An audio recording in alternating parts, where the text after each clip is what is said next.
All women between the age of 50 and 74 are encouraged to have a mammogram every 2 years, right? Well, not quite. I felt that I was just put into the too hard bin. If we look closely at the various fact sheets from our state-based breast screen services, you'll see things like, for some women with disability, it may not be possible to have a mammogram. Or we are unable to screen women using electric wheelchairs. And that's just not good enough.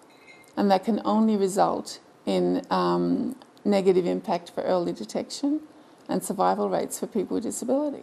Carol was turned away from a private imaging service because she is a wheelchair user.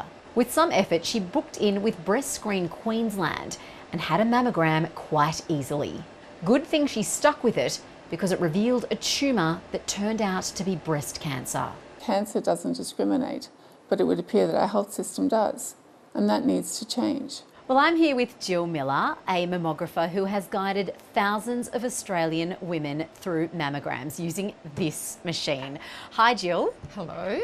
So tell me, is it difficult or even impossible for a wheelchair user to actually have a mammogram? I would say no. Being in a wheelchair just means that they're sitting. Sometimes it takes a little longer, but we can still manage to perform the mammogram. What might you do to guide a wheelchair user through a mammogram?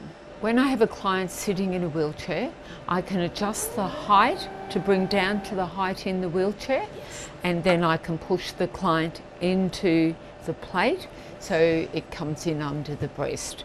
So the most important part is that it needs to be firm compression, and I need to get the breast tissue onto the plate. So whether you're standing or you're sitting is really not the problem. Jill Miller, thank you very much. It's a pleasure.